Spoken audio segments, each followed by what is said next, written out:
So yon, what's up guys? Welcome back once again sa ating munting channel. Ako po inyong host Aureada TV, muling nagbabalik at meron ng panibagong reaction video para sa inyo mga kalingap. Siyempre especially sa mga supporters ng Team Jom Carno. Yan yung ating thumbnail dyan. Yakapan ng Jomcar sa tapat ng 7-Eleven bago magpa-Manila si Papa Joms kasama ng Team Kalinga para lumahok sa Family Feud. Nakunan ng CCTV. Yan po yung ating aalamin maya-maya po ng konti. No? Pero bago po ang lahat, sa mga hindi pa po nakaka-subscribe kay Kuya Balsanos Matubang, Kalinga Prab, Ate Edna Vlogs, Kalingap, Jomar Vlog, Carla Topular Vlog. Subscribe po natin sila guys nang sa ganon ay makatulong po tayo sa kanilang misyon sa araw-araw. At syempre kung bago ka po sa aking munting channel, paki-subscribe po para lagi po kayong updated sa ating mga ginagawang gantong mga reaction video. No? So yon guys, panoorin natin itong video na ito guys, no? Na kung saan talagang pinatutunayan na ang Team Jomcar mapa off cam man ay talagang nagmamahalan guys. Panoorin po natin to. Huwag po kayong maniwala sa ganun kasi grabe naman po bagang patunay, grabe naman po lambingan. Bingan! Saya nga po, kahapon, kagabi, sobrang sweet nila guys. Sa tapat ng 7-Eleven, bago mag-uwi si Carla, hinag ni Papa Joms. Yun guys, no? Bago daw mag-uwi si Carla, bago naman pumunta si Papa Joms sa Maynila, ay hinag ni Papa Joms itong si Carla. Grabe. Iba talaga ang Team Jomcar guys, no? Yan sa mga nagsasabi na ang Team Jomcar daw sa Kalingap serye lang daw nagmamahalan. Yan po si Kalingap Lolo po ang saksing buhay na nakakita guys na hinag ni Papa Joms si Carla sa tapat ng 7-Eleven. Pinalalayan. Pero biglang pumasok kasi anonymous sa Pinalalayan pa. Basta guys, yung nag-chat sa akin, Carla Topodor, kaya pinindot ko. Normally, di po ako nagbabasa-basa po basta ng mga messages. Kung familiar lang po yung binabasa ko, yung laging nagko-comment dito. Kaso, grabe guys, no? Ang daming gumagamit ng pangalan ni Carla Topular Vlogs. Grabe. Ingat-ingat po tayo guys, no? Yan sa mga K-boys. Yan, ingat-ingat tayo. Katulad na lang ni Kalingap Lolo, no? Lalong-lalo na sa mga solid sponsor ng Team Jomcar, no? Ingat-ingat po tayo dahil talagang marami ang taong gustong gumamit ng pangalan ni Carla para makapang-scam or para makapanloko guys, no? At para makakuha ng mga informasyon guys, katulad na lang po na nangyari dito kay Lolo, no? Talagang ginamit yung pangalan ni Carla para makakuha ng informasyon kay Lolo. Tuloy natin. yung pangalan po kasi niyang ginamit, Carla Topular po. Carla Topular. So, hindi ako, na-curious po ako, binasa ko, nag-init po ako.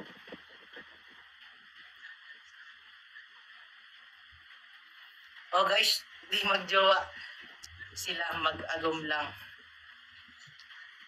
Yan, totoo yan, no? Hindi na magjowa, mag-agum na talaga ang ang nararamdaman nila sa isa't isa.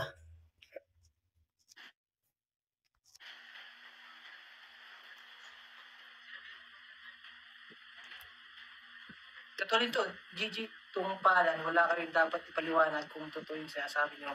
Lalabas ang katotohanan ng bahalang araw. Kahit natin to guys, kasi hindi nakakatulong yung mga ganito.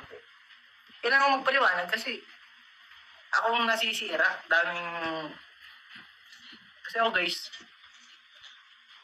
bata lang ako, tapos gaganyanin ako. Tama yan, Lolo, no? Pag ikaw na yung natatapakan, ikaw na yung nasisira, dapat talaga ipaliwanag mo kung ano nga ba yung totoo, no? Grabe talagang si Lolo pa yung gustong gamitin, guys. Ito, napakabata pa nito ni Lolo, no? Buti lang si Lolo, medyo rin, mautak din. Talagang hindi siya bumigay doon sa gumamit ng pangalan ni Carla Topular Vlog, no? kung nagsasabi ka ng totoo, pakita mo na yung buong convo nyo. Sige po, no problem. Ayan guys, oh, nag-message sa akin, oh. May picture pa ni Pajoma, ginagawa niya ng issue, may kausap daw, babae. Grabe guys, no? Talagang ano, no?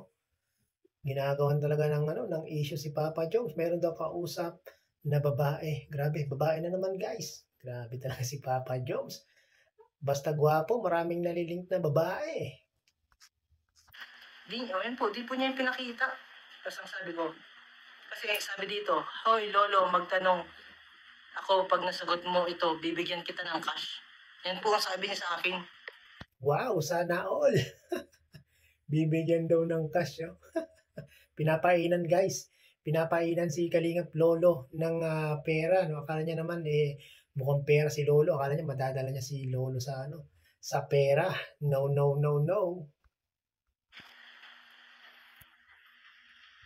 Yes po, Tita Mani Amani. Wait lang po. Ano kayo? Pinto po kayo. Ayun guys, oh. Sabi dito, hi Lo, magtanong ako, pag nasagot mo, bigyan kita ng cash. Pero walang makakaalam nito. Kung secret natin, bigyan kita malaking pera. Doon pa lang po, insulto na sa akin. Ay, grabe, no? Talagang ano, ginagamitan ng ano, money involved guys. At syempre kahit sino naman, di ba, mai-insulto po pag ganun yung i-message sa iyo. Kaya dito nagano si ano nag-init ang ulo ni Kalingap Lolo eh. Ayan guys, oh. Ayan po yung convo namin, oh. Ayan. Tapos nag-send siya ng parang may babae cosplay. Jomer, ito po, oh. Parang live chat po ito, live chat. Ayan guys, unang-una pa lang, kaya po, nabad trip ako. Grabe yung mga ano, no, yung mga naninira kay Papa Joms, yung mga basher, no, kung ano-ano na lang talaga mga iniisip ng mga ano ng mga paninira kay Papa Joms eh. Inoferan ako ng pera. Malaki daw. Basta mag-amin lang daw ako. Ay, di ang reply ko, sino po mauuto ninyo? Yun po ang sabi ko. Tapos, Dapat ang ginawa ni Lolo, ano muna, money down muna. Para nautakan niya yung taong nagme-message sa kanya no? Sabi niya, totoo naman may GF na iba si Jomar. Puro kayo kasi nungalingan. Ayun na po. Doon na po kami nag-start. Basta yun guys, yun na po yung ano namin. Kaya po nag-init po lalo ang ulo. Grabe yung ano na yan, no? Yung issue na yan. Napakatagal ng panahon yan, guys, no? Siguro mga 2 taon na yata yan bago pa pumasok si Jomar sa Kalingap.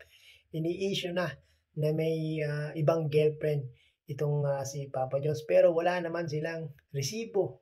Wala naman silang maipakita kung sinong babae, yung mga pinagsasabi nila, yung mga nililink nila kay Papa Jones, no? Merong girlfriend si Papa Jones, yun si Carla, no? Wala nang iba. Ang ko po yun, sinabihan po ako Gcash daw niya ako basta magsabi lang daw ako ng ano. Oy, si Kuya Yoyo, shoutout kay Kuya Yoyo. Yan kala mo walang kala mo madadala mo si Kalingap Lolo sa pera mo ayan. Hindi mo kaya si Kalingap Lolo kahit na medyo medyo may mga problema sa buhay hindi mo madadala sa yan, sa pera-pera. Miss you, Kuya Yoyo. Shoutout po, Tita Confortal. Pero guys, sobrang pasensya na po sa mga nag-alala dyan, sa mga nag-doubt, sa mga kung totoo ba ang local. Totoo po sila guys. Makikita nyo naman po yan, on and off cam. Totoo po sila. Yan guys batang-bata yan si Kalingap Lolo. Ang sabi nila, ang may kasabihan, ang mga bata daw ay hindi sisinungaling. Yan, si Kalingap Lolo po ang saksing buhay ng Team Jomcar ay totoong totoo. Para lang po sa mga basher, sa mga ayaw sa Jomcar, yan po yung mga iniisip nila na ang Team Jomcar daw ay hindi raw totoo. Pero sa ating mga solid supporters na talaga namang mula noon hanggang ngayon nakasupport sa Mag-Agum, ang Jomcar po ay talagang real na real guys. Ano pong patunay? Wala namang pong vlog. Pag nagla-live si Kuya Jomar, ano naman po ni Carla yun? sariling desisyon. Di naman po namin sinasabi na I love you sa chat. Di nga po namin minsan alam na nagaganon siya. Magugulat kami. Nasa reels na. Diba? Yung mga nakakilig. Di mo po namin mapilit yun eh. Tama, hindi niyo mapipilit itong si Carla na sabihin kung ano yung gusto niyang sabihin, guys, no? Alam niyo naman sa vlog nga, may si Carla tahimik sa vlog, no? Siyempre, yung sinabi ni Carla na I love you kay Papa Joms, talagang yun, totoong-totoo yun, guys, no? At naka-live nga si Papa Joms, di ba? Talagang minessage pa ni Carla si Papa Joms, no? At ito naman si Papa Joms ay talagang pinakilig ang mga live viewers niya, no? Yun nga po, Tito Nerfy, as pinost po ako ay. Tapos, ang dami namang mga comments na kung ano-ano, Tapos gagawin pa kami ng issue ni Carla. Pambira naman. Kung ano-anong na lang talaga no? Kung ano-anong mga issue yung binabato sa mag-agom eh. Ako guys, si Carla po kasi, tuloy mo muna sa 7-Eleven. Mamaya po. Yan lo. Ituloy mo muna sa 7-Eleven. At mas gusto nilang marinig yung nangyari sa 7-Eleven kaysa dyan sa yung naninira kay Jomar.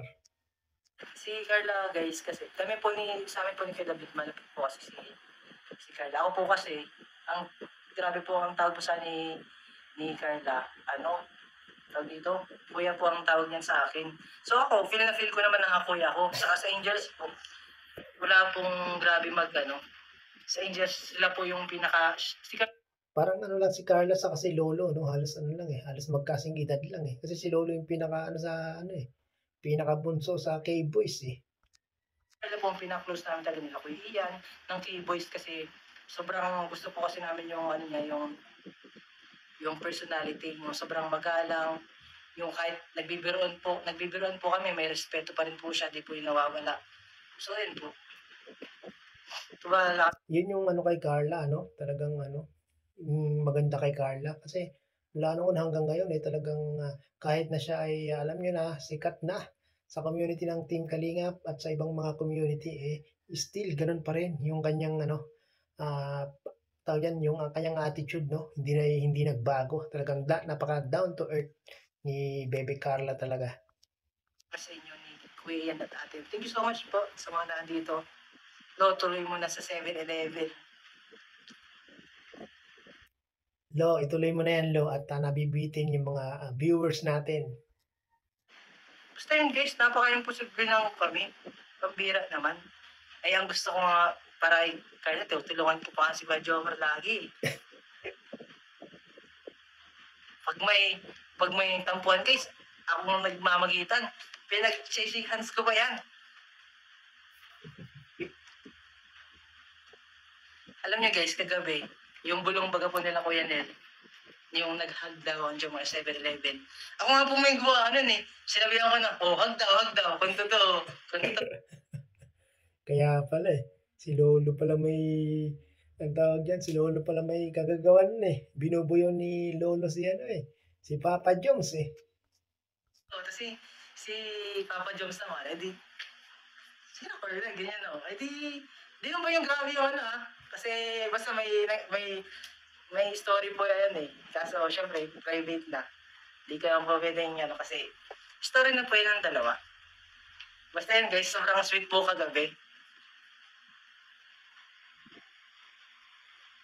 Yan guys, sa mga hindi pa nakaka-subscribe kay Kalingap Lolo, yan subscribe natin guys, no, para makatulong tayo sa YouTube channel ni Kalingap Lolo. Panoorin po natin yung kanyang mga video o yung kanyang mga live, no. Akala ko merong CCTV na nakunan sa sa 7-Eleven, sa tapat ng 7-Eleven bago magpa-Manila si Papa Joms.